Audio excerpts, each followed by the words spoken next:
നമസ്കാരം മക്കളെ, നമുക്ക് പഠിക്കാം. ഇന്നത്തെ ക്ലാസ്സിൽ നമ്മൾ ഇതുവരെ എഴുതിയ ചിഹ്നങ്ങളെല്ലാം ഉൾപ്പെടുന്ന ഒരു ചെറിയ കേട്ടെഴുത്ത് അഥവാ ഡിക്റ്റേഷൻ ആണ് എടുക്കുന്നത്. ഞാൻ പറയുന്ന വാക്കുകൾ ഓരോന്നും എഴുതി ഒന്ന് വിലയിരുത്തി നോക്കേണ്ടതുണ്ട്.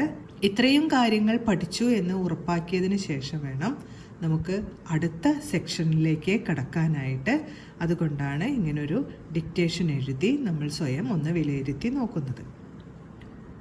ഞാൻ പറയുന്ന ഓരോ വാക്കുകളായി എഴുതാൻ ശ്രമിക്കുക.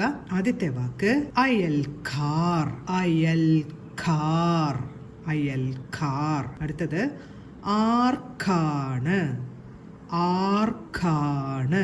മൂന്നാമത്തെ ഇരിപ്പിടം, മൂന്ന് ഇരിപ്പിടം, ഇരിപ്പിടം, പിടം.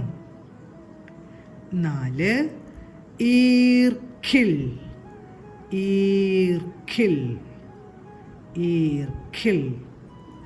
അഞ്ച് കീർത്തി, കീർത്തി, കീർത്തി. ആറ് ഉരുട്ടി, ഉരുട്ടി, ഉരുട്ടി.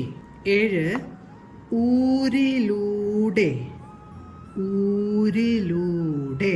എട്ട് ഋതുക്കൾ, ഋതുക്കൾ, ഋതുക്കൾ.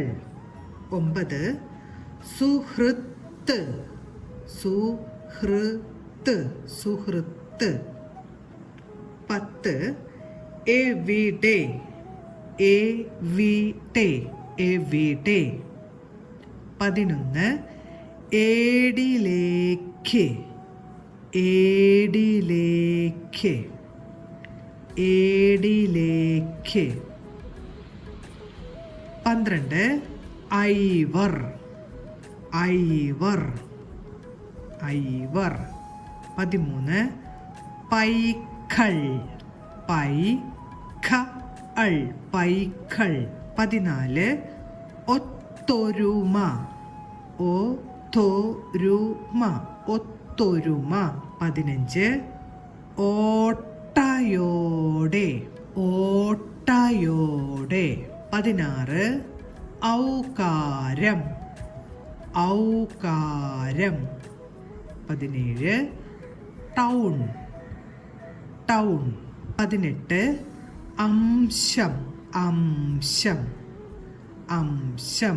19 ഇഷ്ടം, ഇഷ്ടം, ഇഷ്ടം. 20 കാഴ്ച, കാഴ്ച, കാഴ്ച. 21 കഷ്ടിച്ച്, കഷ്ടിച്ച്, കഷ്ടിച്ച്. 22 ഒന്ന്, ഒന്ന്, ഒന്ന്. 23 വെളിച്ചം, വെളിച്ചം, വെളിച്ചം. 24 പള്ളിക്കൂടം, പള്ളിക്കൂടം, പള്ളിക്കൂടം. 25 മലയാളം, മലയാളം. 26 shirt, shirt. 27 സ്നേഹം, സ്നേഹം. 28 പെൺമക്കൾ, പെൺമക്കൾ, പെൺമക്കൾ. 29 കൃഷ്ണൻ, കൃഷ്ണൻ, കൃഷ്ണൻ, കൃഷ്ണൻ. 30 സൃഷ്ടിച്ചു, സൃഷ്ടിച്ചു, സൃഷ്ടിച്ചു. എല്ലാ വാക്കുകളും എഴുതി കഴിഞ്ഞുല്ലോ. അടുത്ത ക്ലാസ്സിലെ വീഡിയോ കണ്ട് നിങ്ങൾക്ക് നിങ്ങളുടെ വാക്കുകളെല്ലാം സ്വയം വിലയിരുത്തി നോക്കാം. അപ്പോൾ ഇനി അടുത്ത ക്ലാസ്സിൽ കാണാം മക്കളെ. നമസ്കാരം.